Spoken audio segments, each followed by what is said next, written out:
എൻ്റെ എല്ലാ പ്രിയപ്പെട്ട കൂട്ടുകാർക്കും ഞങ്ങളുടെ പുതിയൊരു വീഡിയോയിലേക്ക് ഹൃദയം നിറഞ്ഞ സ്നേഹം നിറഞ്ഞ സ്വാഗതം കേട്ടോ. നമ്മൾ തയ്യാറാക്കാൻ വേണ്ടി പോകുന്നത് നമ്മുടെ വീടുകളിലൊക്കെ ധാരാളമായിട്ട് കപ്ലങ്ങ ഉണ്ടാവില്ലേ. കപ്ലങ്ങയൊക്കെ അധികം ആർക്കും അങ്ങനെ ഇഷ്ടമുണ്ടാവില്ല, ചിലർക്കൊക്കെ നല്ല ഇഷ്ടമാണ്. എന്നാൽ ഈ കപ്ലങ്ങ ഉപയോഗിച്ചിട്ടൊരു ഗംഭീര അടിപൊളിയായിട്ടുള്ളൊരു കറി ഞാനിന്ന് കാണിച്ചു തരാം. അപ്പോൾ അതാണ് ഇന്നത്തെ നമ്മുടെ വീഡിയോ കേട്ടോ. കപ്ലങ്ങയും പരിപ്പും ഉപയോഗിച്ചിട്ടുള്ള ഒരു അടിപൊളി സൂപ്പറായിട്ടുള്ള ഒരു കറിയാണ് കേട്ടോ. അപ്പോൾ അതിന് വേണ്ടിയിട്ട് ഞാനൊരു കപ്ലങ്ങേൻ്റെ 1/4 ഭാഗം കപ്ലങ്ങയാണ് എടുത്തിട്ടുള്ളത്. അത് തോലൊക്കെ ചെത്തിയിട്ട് ഇതുപോലെ ഒന്ന് നുറുക്കി കൊണ്ടുവരിക കേട്ടോ. കപ്ലങ്ങയൊക്കെ ഒരുപാട് നല്ല ഔഷധ ഗുണമുള്ളതാണ്, കഴിക്കുന്നത് വളരെ നല്ലതാണ് കേട്ടോ. അപ്പോൾ വീട്ടിൽ കപ്ലങ്ങയൊക്കെ ഉള്ളവരാണെങ്കിൽ ഈ ഒരു നിർബന്ധമായിട്ട് ഈ ഒരു കറി ഒന്ന് പ്രിപ്പയർ ചെയ്ത് നോക്കണം കേട്ടോ. ഉഗ്രനായിട്ടുള്ള കറിയാണ്. പിന്നെ നമുക്ക് ഇതിലേക്ക് വേണ്ടത് സാമ്പാറിലൊക്കെ ഉപയോഗിക്കുന്ന പരിപ്പാണ്. ഒരു കപ്പ് അളവിൽ പരിപ്പും കൂടി ഞാൻ എടുത്തിട്ടുണ്ട്. നന്നായിട്ട് വാഷ് ചെയ്തതിന് ശേഷം ഒരു കുക്കറിലേക്ക് കപ്ലങ്ങ ഇട്ട് കൊടുക്കുക. അതിലേക്ക് നമ്മൾ വാഷ് ചെയ്ത പരിപ്പും കൂടി ഇട്ട് കൊടുത്തിട്ടുണ്ട് കേട്ടോ. പിന്നെ ഇതിലേക്ക് അത്യാവശ്യം നല്ല എരിവുള്ളൊരു കറിയാണ്. ഈ ഒരു പരിപ്പൊക്കെ അറിയാമല്ലോ, വെന്ത് കഴിയുമ്പോഴത്തേക്ക് അത്യാവശ്യം എരിവ് വേണം. അപ്പോൾ അതിന് വേണ്ടിയിട്ട് തന്നെ ഞാനിതിലേക്ക് കാന്താരിയാണ് എടുക്കുന്നത്. നല്ല എരിവുള്ള കാന്താരിയാണ് കേട്ടോ. പിന്നെ ഇത് ഈ ഒരു കറിവേപ്പില കണ്ടോളൂ, നല്ല ഫ്രഷായിട്ട് ഒരു മാസത്തോളമായിട്ട് ഫ്രിഡ്ജിൽ കവറിലിരിക്കുന്നൊരു കറിവേപ്പിലയാണ്. അപ്പോൾ ഇതിൻ്റെ ഒക്കെ ഷോർട്സ്, ഇത് എങ്ങനെയാണ് ഇങ്ങനെ സൂക്ഷിക്കുക എന്നുള്ളതിൻ്റെ ഷോർട്സ് ഞാൻ അപ്ലോഡ് ചെയ്തിട്ടുണ്ട്. കാണാത്തവരൊന്ന് കണ്ടു നോക്കണം കേട്ടോ. പിന്നെ ഇതിലേക്ക് നമുക്ക് ചെറിയ 2 തക്കാളി വേണം. നിങ്ങളടുത്ത് വലിയ തക്കാളി ആണെങ്കിൽ നിങ്ങൾ ഒരെണ്ണം എടുത്താൽ മതി. അപ്പോൾ എൻ്റെ അടുത്ത് വലുതില്ലാത്തതുകൊണ്ടാണ് ഞാൻ ചെറുത് 2 എണ്ണം എടുക്കുന്നത് കേട്ടോ. അപ്പോൾ ഇത്രയും സാധനങ്ങളാണ് വേണ്ടത്. അപ്പോൾ ഓൾറെഡി നമ്മൾ കപ്ലങ്ങ കഴുകി മുറിച്ചിട്ട് കൊടുത്തു, പരിപ്പ് ഇട്ടു. ഇനി അതിലേക്ക് നമ്മൾ എടുത്ത് വെച്ചിരിക്കുന്ന കാന്താരി, ഒരു 10-12 കാന്താരി, അത് നിങ്ങളുടെ എരിവനുസരിച്ച് എടുത്തോളൂ കേട്ടോ. പിന്നെ കറീൻ്റെ എന്താ പറയുക, കൂടുതൽ എമൗണ്ട് വേണമെങ്കിൽ അതിനനുസരിച്ചെല്ലാം കൂട്ടി എടുത്തോളൂ കേട്ടോ. ഞാനിവിടെ 2 തക്കാളി എടുത്തിട്ടുണ്ട്. വലിയ തക്കാളി ആണെങ്കിൽ ഒരെണ്ണം മതി കേട്ടോ.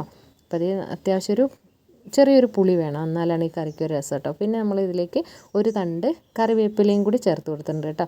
കറിവേപ്പിലയൊക്കെ നിങ്ങൾ ഇഷ്ടം പോലെ വീട്ടിലുള്ളവരാണെങ്കിൽ അതിനനുസരിച്ച് ചേർത്ത് കൊടുത്തോളൂ കേട്ടോ.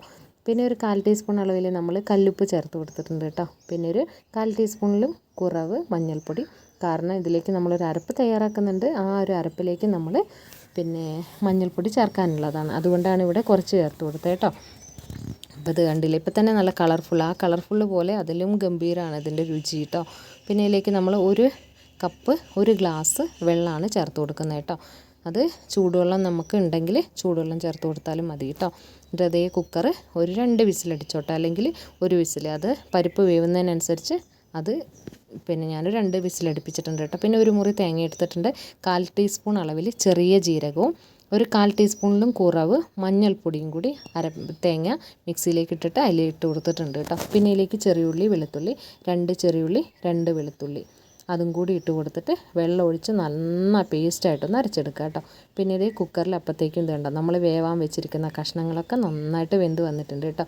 ഇനി ഇതിൽ തേങ്ങ അരയ്ക്കാതെ വേണമെങ്കിൽ ഈ ഒരു കറി കടുകും ഉള്ളിയും പൊട്ടിച്ച് ഉണക്കമുളക് ഇട്ടിട്ട് ഇങ്ങനെയും വേണമെങ്കിൽ എടുക്കാം കേട്ടോ. തേങ്ങ ഇഷ്ടമില്ലാത്തവരാണ്, കൂട്ടാത്തവരാണെങ്കിൽ ഈ ഒരു പരുവത്തിൽ ഈ കറി എടുക്കാം, നമുക്ക് താളിച്ചെടുക്കാം. ഉഗ്രനാണ് കേട്ടോ. ഇതുവരെ തയ്യാറാക്കി നോക്കാത്തവരാണ് നിങ്ങളെങ്കിൽ നിർബന്ധമായിട്ടും തയ്യാറാക്കി നോക്കണം കേട്ടോ. ഇതിൽ ഞാനൊരു സ്പൂൺ ഇട്ടിട്ടുണ്ട്. ഈ സ്പൂൺ എന്തിനാണ് ഇട്ടിട്ടുള്ളതെന്ന് വെച്ചിട്ടുണ്ടെങ്കിൽ നമ്മൾ പരിപ്പൊക്കെ അടുപ്പത്ത് വെക്കുമ്പോഴത്തേക്കും നമ്മുടെ പരിപ്പ് തിളച്ച് തൂവാതിരിക്കാൻ വേണ്ടിയിട്ടാണ് കേട്ടോ.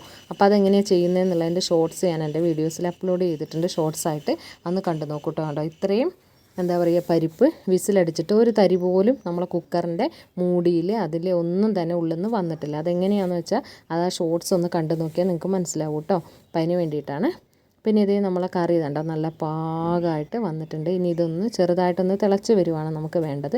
എന്നാൽ ഒരുപാട് തിളയ്ക്കേണ്ട, ചെറുതായിട്ടൊന്ന് തിള വരുമ്പോൾ തന്നെ നമുക്ക് ഓഫാക്കാം കേട്ടോ. അപ്പോൾ നന്നായിട്ട് തന്നെ മഷി പോലെ നമ്മൾ അരച്ചെടുത്തിട്ടുള്ള നമ്മുടെ തേങ്ങേൻ്റെ കൂട്ടും കൂടി നമ്മൾ ഈ ഒരു കുക്കറിലേക്ക് ഒഴിച്ചു കൊടുക്കുകയാണ് കേട്ടോ. ഇനി ഇതൊന്ന് ചെറുതായിട്ടൊന്ന് തിള വരണം, ഒരുപാട് തിളയ്ക്കേണ്ട ആവശ്യമില്ല. ഇത് നന്നായിട്ട് സ്പൂൺ ഉപയോഗിച്ച് നന്നായിട്ടൊന്ന് മിക്സ് ചെയ്ത് കൊടുക്കുക. ചെറുതായിട്ടൊന്ന് തിള വരുമ്പോൾ തന്നെ ഓഫാക്കാവുന്നതാണ് കേട്ടോ. ഇനി ഇതിലേക്ക് ഇത് കണ്ടോ, ചെറുതായിട്ടൊരു നല്ല കളർ, ആ പരിപ്പിൻ്റെ നല്ല കളറുണ്ട്. എന്നാൽ ചെറിയൊരു തക്കാളീൻ്റേതായ ചെറിയൊരു പുളിയും കാന്താരീൻ്റെ നല്ല എരിവൊക്കെ കൂടിയിട്ട് നല്ല ഉഗ്രനായിട്ടുള്ളൊരു കറിയാണ് കേട്ടോ. അപ്പോൾ ഇതിലേക്ക് നമ്മളിനിയൊരു താളിപ്പും കൂടി തയ്യാറാക്കേണ്ടതുണ്ട്. അപ്പോൾ അതേ ഇത്ര മതിയാവും, കാരണം അത്യാവശ്യം ഒരുപാടങ്ങ് വെട്ടി തിളച്ച് പോകണ്ട. അപ്പോൾ അതേ പാകത്തിന് തിള വന്നിട്ടുണ്ട്. ഇതൊന്ന് മാറ്റി വെച്ച് കൊടുത്തിട്ട് ഇനി നമുക്കൊരു ചീനച്ചട്ടിയാണ് വെച്ച് കൊടുക്കേണ്ടത് കേട്ടോ. ഇത് കണ്ടോ, അത്യാവശ്യം ഇളക്കി കൊടുക്കണം കേട്ടോ. പരിപ്പായതുകൊണ്ട് തന്നെ അടിയിൽ ഒരുപാട് അങ്ങ് വെള്ളം ചേർക്കണ്ട. ഒരു പാകത്തിന് ഒരു കുറുകിയ ഒരു കറിയായിട്ടാണ് എടുക്കുന്നത് കേട്ടോ. പിന്നെ നമ്മളിത് വെളിച്ചെണ്ണയിൽ വേണം താളിക്കാൻ. നാടൻ കറി ആയതുകൊണ്ട് തന്നെ 1/4 ടീസ്പൂൺ ഒരു 2 ടീസ്പൂൺ അളവിൽ വെളിച്ചെണ്ണ അല്ലെങ്കിൽ 1.5 ടീസ്പൂൺ അളവിൽ വെളിച്ചെണ്ണ ചേർത്തിട്ട് 1/4 ടീസ്പൂൺ കടുകിട്ട് കൊടുക്കുക. അതിലേക്ക് 2 ചെറിയുള്ളി കട്ട് ചെയ്തതും ഒരു തണ്ട് കറിവേപ്പിലയും കൂടി ചേർത്ത് കൊടുക്കുക കേട്ടോ.